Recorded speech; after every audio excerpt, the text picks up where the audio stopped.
नमस्कार, मैं श्यामगिरी। आप देख रहे हैं TFT India live. TFT India live में आप सभी दर्शकों का स्वागत है। एनडीए गठबंधन के अंदर बगावत के सुर उठने शुरू हो चुके हैं और एक बड़ा खरमंडल होता हुआ नजर आ रहा है। पश्चिम बंगाल में चुनाव के अंदर भारतीय जनता पार्टी बैकफुट पर जाती हुई नजर आ रही है। ममता बनर्जी और कांग्रेस के अंदर एक कम्युनिकेशन बन गया। कांग्रेस काफी सालों बाद अकेले चुनाव लड़ रही है और इसमें ममता बनर्जी की सहमति कही जा रही है, यानी कि एक रणनीति के तहत कांग्रेस और तृणमूल कांग्रेस मिलकर के भारतीय जनता पार्टी को घेर रही है और भारतीय जनता पार्टी का खेल खराब हो रहा है।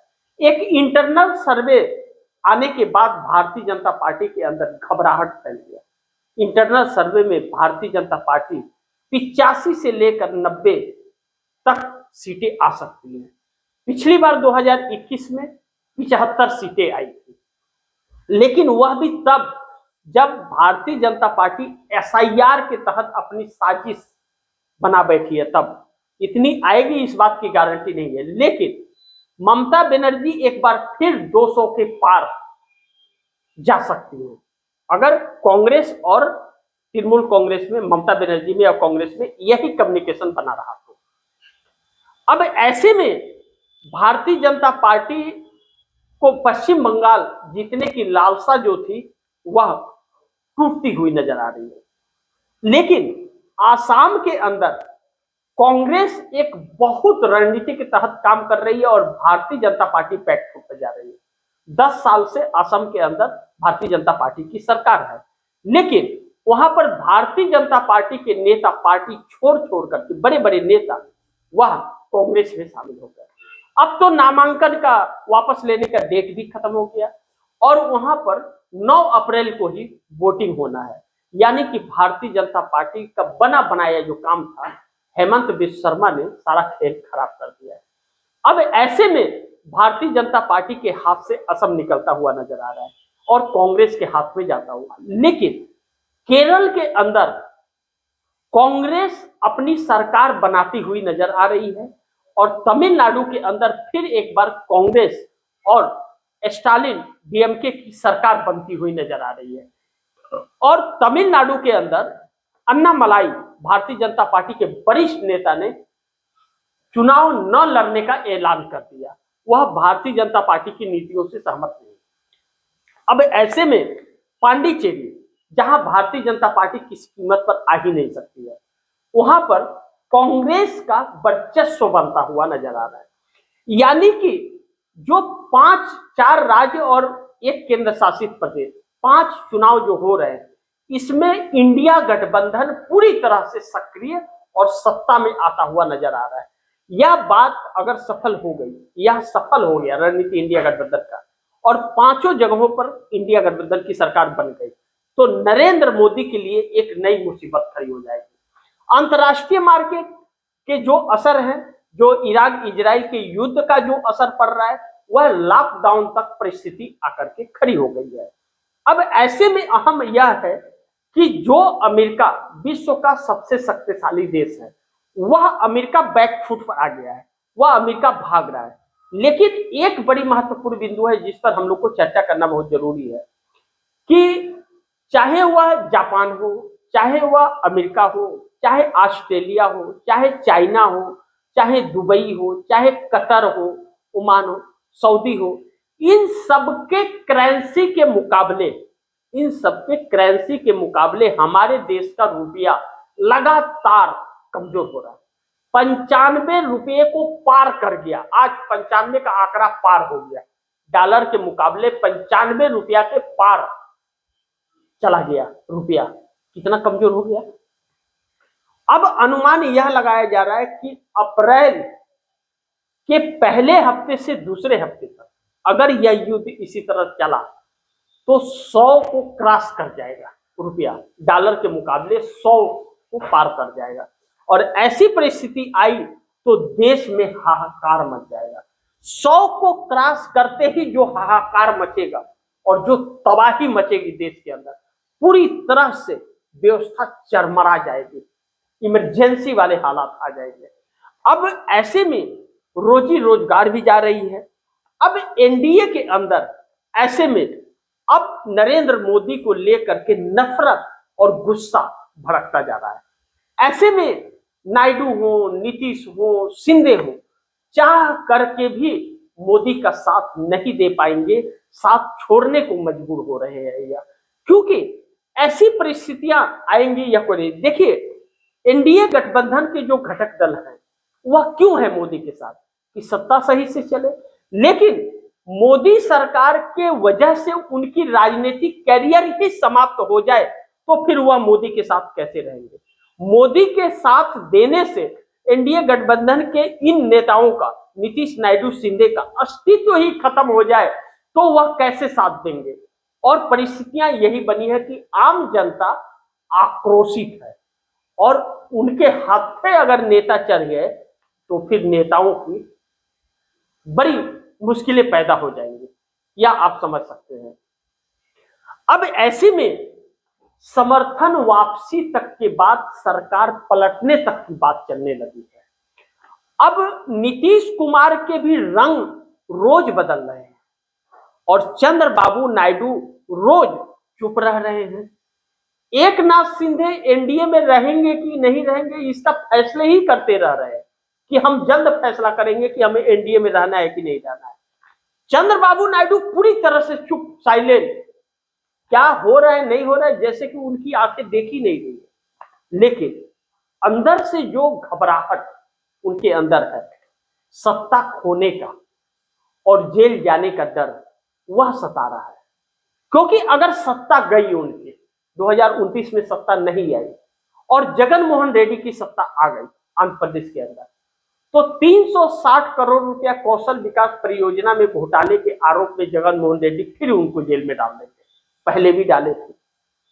और नीतीश कुमार दिल्ली आ रहे हैं राज्यसभा सांसद बन करके, लेकिन बिहार के अंदर एक ऐसी गणित चल रही है निशांत कुमार को सीएम बनाने के लिए कि नीतीश कुमार तेजस्वी यादव के नजदीक जा रहे हैं। कांग्रेस ने पप्पू यादव को सक्रिय कर दिया है, लगातार पप्पू यादव का बिहार से आते रहता है, वक्तव्य आते रहता है, आप दर्शक सुनते हैं, देखते हैं। अब कहा जा रहा है कि राहुल गांधी जो पटना जा रहे हैं, राहुल गांधी पटना जाने के बाद में नीतीश कुमार से कुछ बातचीत होनी है, नई सरकार बनेगी राहुल गांधी के पटना पहुंचने के बाद। किसके साथ वह सरकार बनेगी, महागठबंधन के साथ या फिर एनडीए गठबंधन का ही भाजपा का सीएम होगा, इस पर सस्पेंस है। लेकिन भाजपा के अंदर जिस तरह से बेचैनी है, इस बात का संकेत दे रहा है कि निजाम बदलने वाला है। यही चीज केंद्र के लिए भी लागू हो रहा है। केंद्र को लेकर के ममता बनर्जी ने यह ऐलान किया है कि सितंबर महीने के पहले सरकार बदल जाएगी। यह बात ममता बनर्जी ने तब कहा है जब कांग्रेस और ममता बनर्जी के अंदर तालमेल बन गया है और कांग्रेस अकेले चुनाव लड़ने का ऐलान कर दी है। कांग्रेस अकेले चुनाव लड़ रही है और ममता बनर्जी अकेले लड़ रही है। इसका तात्पर्य है कि भारतीय जनता पार्टी के वोट को कांग्रेस काटे और ममता बनर्जी के रास्ते आसान हो। इसके बाद इंटरनल सर्वे यह कहते हैं कि ममता बनर्जी 198 यानी 200 के पार जा रही है और भारतीय जनता पार्टी 80 के अंदर आ रही है। ऐसे में कांग्रेस को भी वर्चस्व मिलता हुआ नजर आ रहा है। नीतीश कुमार से ममता बनर्जी लगातार संपर्क में है, यह बात कही जा रही है। कितनी सच्चाई है मैं नहीं जानता, आधिकारिक इस पर कोई बयान और सूचना नहीं है, लेकिन चर्चा इस बात की है कि जो नहीं चर्चा में रहता है या जो बात नहीं निकलती है वह बात अंदर बड़ी तेजी से चलती है। और ममता बनर्जी और नीतीश कुमार का बहुत अच्छा संबंध रहा है और जब नीतीश कुमार अपने बेटे को ला ही दिए हैं राजनीति में, तो जेडीयू को भाजपा को कैसे सौंप देंगे, और भाजपा जेडीयू पर कब्जा करना चाहती है। नीतीश कुमार भी यह जानते हैं।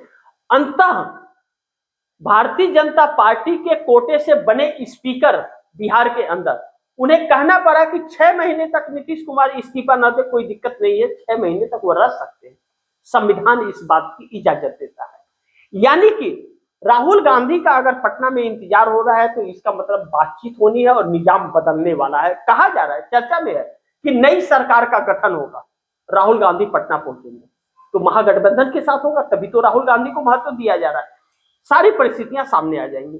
लेकिन इस बीच एक नाथ शिंदे हो, नीतीश हो, नायडू हो, यह तीनों का मोह भंग मोदी सरकार से हो गया है और हालात भी इस बात के लिए उन्हें मजबूर कर रहे हैं, क्योंकि अब एक लॉकडाउन वाली जो परिस्थिति आ रही है उसमें लॉकडाउन वाली स्थिति में जनता के गुस्से का शिकार नहीं बनना चाहते नीतीश नायडू शिंदे, और भारतीय जनता पार्टी पर अब भरोसा विश्वास नहीं कर सकते। ऐसे में ईरान के तरफ से हो रहे लगातार हमले और रशिया द्वारा यह जवाब देना कि अब हम तेल नहीं बेचेंगे और होर्मुज का बंद होना, लाल सागर के अंदर भी ब्रेक लगाने का कार्य करने जा रही है ईरान, ऐसे में भारत बहुत तंग होने वाला है। सिर्फ तेल और गैस की ही किल्लत नहीं, हर चीज की किल्लतें आने वाली है, क्योंकि 90% सामान इसी रूट से आते हैं जिसे बंद करने का ऐलान हो रहा है। जिस तरह से ईरान हमले कर रहा है, अमेरिका के सैनिकों को एकदम टारगेट कर रहा है, अब स्टील प्लांट को निशाना बना रहा है, कतर हो, दुबई हो, ओमान हो, मस्कट हो, सऊदी हो, इन सभी जगहों को पावर प्लांट को बना रहा है, रिफाइनरी को बना रहा है। इससे एक बड़ी तबाही मची हुई है। लेकिन एक सूचना बहुत परेशान करने वाली है, भारत भी इस युद्ध में कूदने जा रहा है। ट्रंप के कहने पर यह बात कही जा रही है, मैं इसकी पुष्टि नहीं कर सकता, लेकिन यह चर्चा हो रही है। और अगर ऐसा हुआ और ट्रंप मोदी को जरूर खींचेगा, इस तरह की बात कही जा रही है, तो फिर भारत के लिए बहुत बड़ा संकट उत्पन्न होने वाला है और हमारे देश के अंदर भी मिसाइलों की बौछार होने वाली है। फैसला जल्द करना होगा और नीतीश नायडू शिंदे को फैसला लेना पड़ेगा। मोदी सरकार को गिराना पड़ेगा, चाहे भाजपा मोदी सर को उठा करके फेंक दे बाहर प्रधानमंत्री की कुर्सी से, आरएसएस फेंक दे या एनडीए गठबंधन के लोग फेंक दे, किसी का भी प्रधानमंत्री बने, इंडिया का बने या एनडीए का बने या बीजेपी का बने, लेकिन नरेंद्र मोदी का चेहरा बदलना पड़ेगा, तभी यह देश शांति भी होगा और इस संकट से इस देश को बचाया भी जा सकता है। इसके अलावा और कोई रास्ता है नहीं और नरेंद्र मोदी कुर्सी छोड़ने को तैयार है नहीं। ऐसे में नीतीश नायडू शिंदे की जिम्मेदारियां बढ़ती है। देखना यह महत्वपूर्ण होगा कि यह समर्थन वापस लेते हैं या नहीं लेते हैं। फैसला एनडीए गठबंधन का, सरकार गिराना है या बनाए रखना है, मोदी को सत्ता में रखना है या नहीं रखना है, समर्थन वापस लेना है नहीं लेना है, फैसला नीतीश नायडू शिंदे करेंगे। देखते हैं क्या होता है। जो भी होगा खबरें आप दर्शकों तक लाता रहूंगा। आप दर्शकों की क्या राय है, क्या सुझाव है, कमेंट बॉक्स में जरूर दीजिएगा। इस खबर को ज्यादा से ज्यादा शेयर कीजिए, अपने दोस्तों को भी कहिए आगे शेयर करें, और आपने टीएफडी इंडिया लाइव को सब्सक्राइब नहीं किया तो सब्सक्राइब कर लीजिए, अपने दोस्तों को भी कहिएगा टीएफडी इंडिया लाइव को सब्सक्राइब करें। मिलते हैं अगली खबर के साथ, तब तक के लिए नमस्कार।